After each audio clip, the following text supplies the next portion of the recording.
So today was the trade deadline. This was a very active day. A lot of people were saying it wasn't going to be active, yet it was, with some superstars traded. Superstar used very loosely, but still very good players were traded. And today, I'm going to review all the trades that happened yesterday and today and grade them. I'm not going to include anything that happened last week or prior to Sunday's games. Otherwise, I'd be grading a lot of trades. And there was already a good amount of trades that have been done today and yesterday. So that's enough of a video. So the first trade I will talk about is a trade that happened on Monday morning. The Dolphins send Jaelan Phillips to the Eagles for a 3rd round pick. Honestly, that's a pretty good trade for the Eagles. Jaelan Phillips was a 1st round pick once upon a time, but he's been super injured for the past few years. He tore his Achilles in 2023 and then tore his ACL in 2024. So he's had a hard time staying on the field. But when he's on the field, he's pretty effective. So far this season, he's only racked up 3 sacks, which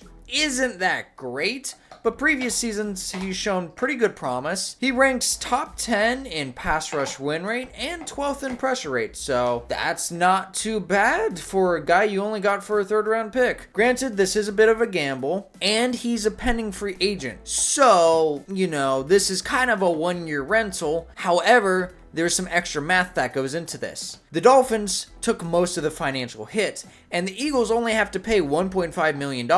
Great deal so far. And if they don't re-sign him this year, they will get a compensatory pick, which looks to be like a 4th rounder in 2027. So you trade away a 3rd round pick this year. If you don't like the player, you get a 4th round pick and what's supposed to be a pretty good draft. So you kind of like that if you're the Eagles. So for the Eagles grade, I'm going to give them an A-. Pretty good trade to start this frenzy off. I know when I saw this, I was shocked they got away with another good trade for them. They just can't keep getting away with this. On the other hand, the Dolphins getting a 3rd round pick for a guy that you might not end up re-signing just because you're in a bit of a rebuild. You're kind of trying to blow up the team at the moment. So getting a 3rd round pick right now, it's fine. You'd like to get a little bit more for a talented edge rusher, even though he's been hurt. So injury concerns definitely drove down the price, but a 3rd round pick, not terrible. I give him a B. The next trade that happened on Monday was the Ravens getting Dre'Mont Jones from the Titans for a 5th round pick. This is a good deal for the Ravens, who desperately need pass rush help. Dre'Mont Jones has been solid this season. The last 4 games, he's gotten 4.5 sacks, which the Ravens desperately need some sack production since their defense has been hurting a lot this season. And they have the 2nd fewest sacks in the NFL with only 11, which that is tough. They need help on the line, and well, for the price they paid, it's not a terrible deal. But to be honest, Dre'Mont Jones is kind of a whatever player. He's really just a rotational guy in my opinion. Maybe a spot starter for you, which I guess that's what the Ravens kind of need at the moment. Yes, he has 4.5 sacks over the past 4 games. However, his win rate is kind of middle of the pack. So is his pressure rate. So he's kind of getting a little bit lucky on those sacks. So he'll take a little bit of luck. And the 5th round pick they gave up is actually a conditional 5th round. It could go up to a 4th round pick if Dre'Mont Jones gets another 2 sacks this season and the Ravens make the playoffs, which seems pretty doable, so it's possible this turns into a 4th round pick, which for the Titans, I actually quite like a bit. I give them a B. They got a good deal for Dre'Mont Jones in my opinion for a team that's not really going anywhere this season, so a potential 4th round pick, hey, not terrible. For the Ravens, kind of a spot starter for them, it's whatever. In my opinion, this is a B-. I don't think he's going to keep up the sack production he has for the Ravens. Next up, we have the Bengals trading Logan Wilson to the Cowboys. This is certainly a deal that was made. The Cowboys' super secret deal was Logan Wilson, who literally got benched on the Bengals, who are the worst defense in the NFL and are honestly historically bad. That guy got benched on the Bengals. I mean, deservedly. I mean, he's decent against the run, but is an actual liability against the pass. The pass rating he's allowed in coverage is 125. probably shouldn't see the field, but the Cowboys are so desperate for stopping the run that, yeah, they got Logan Wilson. I mean, to be fair, it was only for a 7th round pick, but to be honest, I would not have made the deal, period. I'm giving the Cowboys a C- just because he's not good. Yeah, he was better before the injury, but it's clear the injury has not helped him this year. So I do not see how this really helps the Cowboys, but at least they got him for cheap. And the Bengals side of the deal, well, they got a 7th rounder for a player they benched. I'm going to give him a B for that. Next, we have the first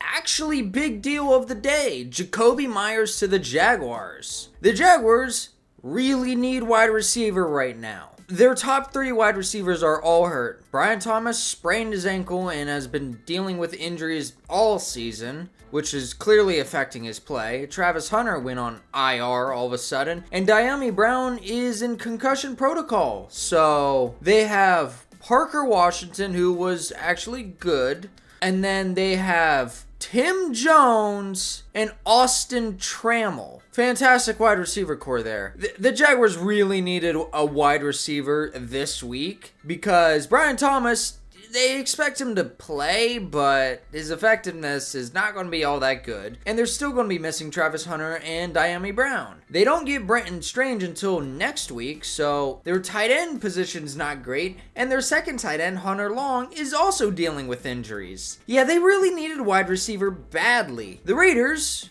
well, Jakobi Meyers was not really happy on the Raiders. He's having a bit of a down year so far. How much of that is on Geno Smith? We'll see. But hey, they managed to get rid of a guy who was disgruntled and is on the last year of his contract for a 4th and a 6th. Not a bad return. Feel like it could have been a little bit better if you traded him earlier on in the season, but I give it a B. On the Jaguars side, they shore up a position that had massive needs due to injury, but he's also basically on a rental, so a little bit of a rich give up, but I think this was a massive need for a team that is honestly trying to go on a playoff run. They're 5-3, their schedule is fairly easy, and though they play against the Texans this week, whose defense is monstrous, their offense is awful.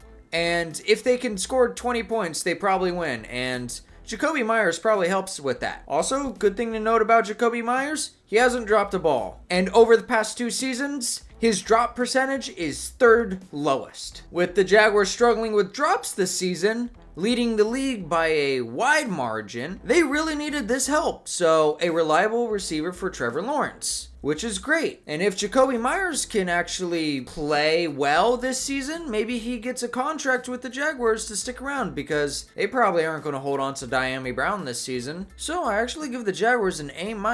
Maybe a little bit of an unpopular grade, but I actually think Jakobi Meyers is a pretty underrated receiver. For a 1-year rental of 4th and a 6th may be a lot. I actually think this trade works out well for the Jaguars. But next up, we have probably the biggest trade of the day. Sauce Gardner to the Colts. This was a genuine shock to everybody because I don't think anybody really expected Sauce Gardner to be shopped. Yeah, the Jets aren't good and probably were trading away players, but Sauce Gardner, by all means, he seemed like he wanted to stick around. Even Sauce Gardner was surprised. Where did this come from? This is what I actually think happened. Hello?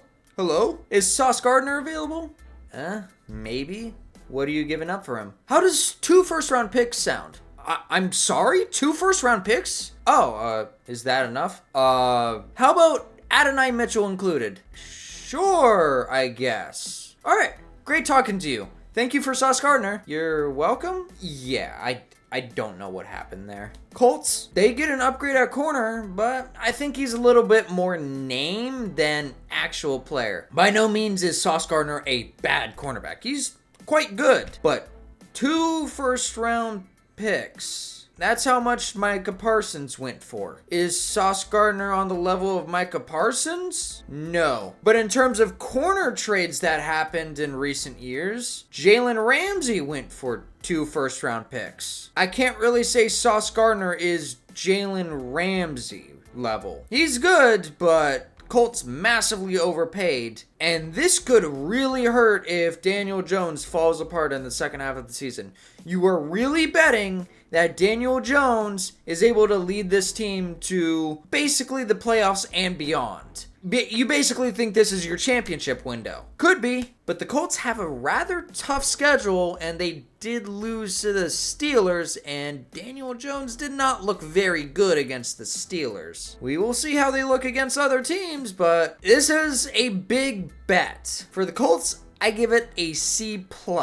It's an upgrade at corner, and if it works out, it could work out really great, and they might have the best corner duo in the league. But this could very much blow up in their face, and now they don't have a first-round pick for 2 years. Whoops. Meanwhile, the Jets, they kind of get rid of a player they just literally signed to an extension, which is why it was such a shock they shipped him off. But 2 first-round picks? And Adonai Mitchell, sure, he's kind of a irrelevant part of the deal. He literally threw a game for the Colts this year, and he's kind of buried on the Colts depth chart, but the Jets do need wide receiver, and if he can contribute in any way, not negatively, you'll take it, I guess. But the first round picks, you got one this year, and 2027 is supposed to be a very good draft. So getting a second first rounder in 2027, that is so much ammo for them to really get things going in their rebuild. So I'm going to give them an A for this trade. The next trade is also a surprise. Not necessarily the player getting traded, but the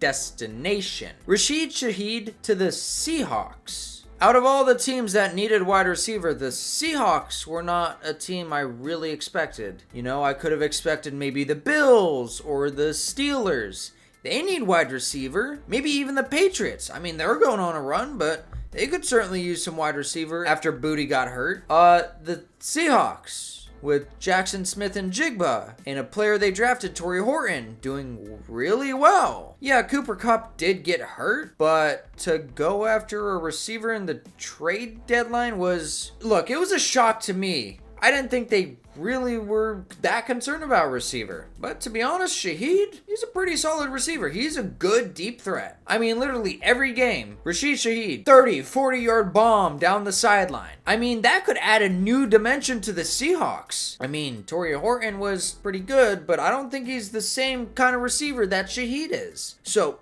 for the Seahawks, despite it being kind of a surprise team, I give it a B+.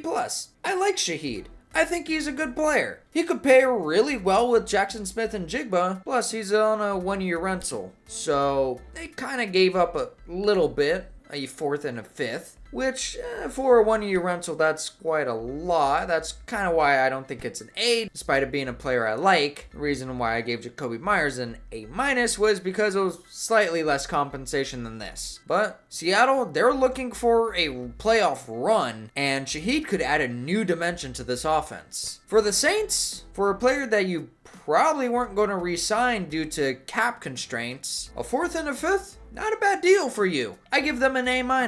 And the next trade is kind of something you expect around this time. Tryon-Shoyinka to the Bears. And a 7th for a 6th-round pick to the Browns. I guess the Bears wanted to get involved and they got a depth player. I mean, they have been dealing with injuries on their defensive line. Dayo Obadengo suffered a season-ending Achilles tear last week against the Bengals. So they definitely needed some defensive line help, but kind of just a whatever deal. It's a depth player, swapping late round picks. And to be honest, Shoyinka isn't really that good. Again, he's a depth player, but he was buried on the Browns depth chart, who admittedly have a good defensive line, so somewhat understandable. But a 7th as well, I give this a C+. It's just kind of whatever. I don't think it really helps them that much, but it also doesn't really hurt him a lot. And for the Browns, a player they weren't really using and they get a 6th-round pick for him, I give it a B. And then the Cowboys show up yet again with a blockbuster trade for Quinnen Williams for a 2026 2nd-round pick and a 2027 1st-round pick, as well as Mozzie Smith. I mean, Quinnen Williams, he's a great player. He's one of the best defensive tackles in the league. Certainly demands this price tag. I don't think this was to the right team, though. Yes, the Cowboys do need defensive line help. They just need defensive help, period. But The Cowboys are 3-5-1. They are very far behind the Eagles in their division race, so winning the division is unlikely right now. And getting a wild card spot also seems pretty unlikely because there's a lot of deserving NFC teams to make a wild card spot. You got NFC West teams, NFC North teams, heck, even NFC South teams. Like the Panthers and Falcons could make a run for it as well. All of those teams have better shots than the Cowboys right now. The Cowboys losing to the Cardinals, I think, is as close to a death blow as you can get at this point in the season. They desperately needed that win, and they got blown out by Jakobi Brissett. Like, really? So yes, they did need defensive help, but I think this is too little, too late.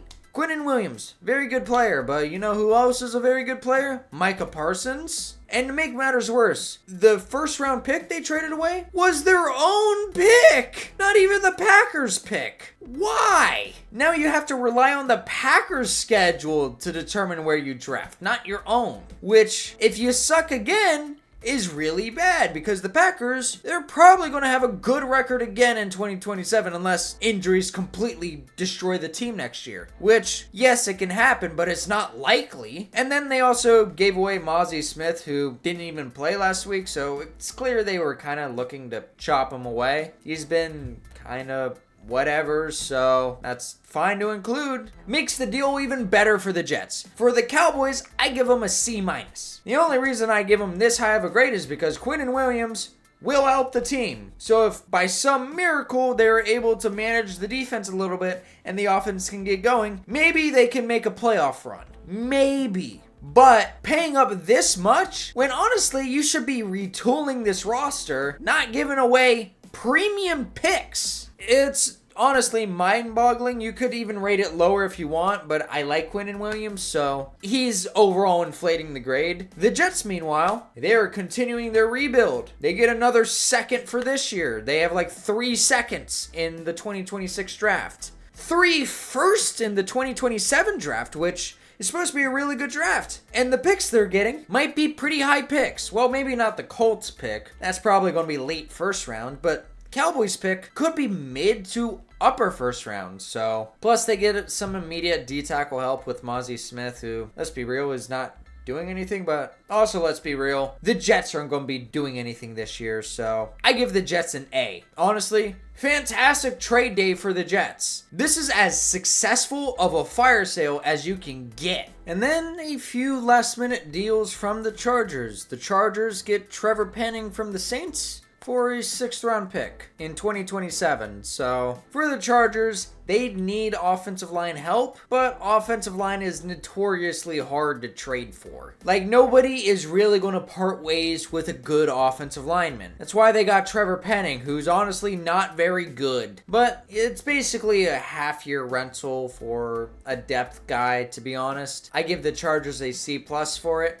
And the Saints, the deal isn't amazing, but hey, at least it's a 2027. If you think that draft is better, so a B, I guess. You got something for a player you probably weren't going to re-sign anyway. Also, the Chargers made a different move. They sent Jaseer Taylor to the Jets for a 2028 7th, which is conditional, though I can't really find anything of the conditions. I just assume they get it if he makes the team, which Jaseer Taylor is just a depth corner, so I don't really put too much stock in it. I'm gonna give both teams a C for that trade, kind of just a whatever deal. But anyways, that will wrap up the trade deadline for this year. Let me know what you guys think about these grades, and leave a like and sub for this video. It lets me know you guys actually care about my videos. Also, if anybody was wondering, which unlikely because you guys don't watch it anyway, my tiers video will come out Thursday rather than Tuesday this week, just because I wanted to make a trade deadlines video. So that'll be out later this week. Tomorrow will be my usual predictions video, so stay tuned for that. Anyways, I will see you guys in my next video. Bye.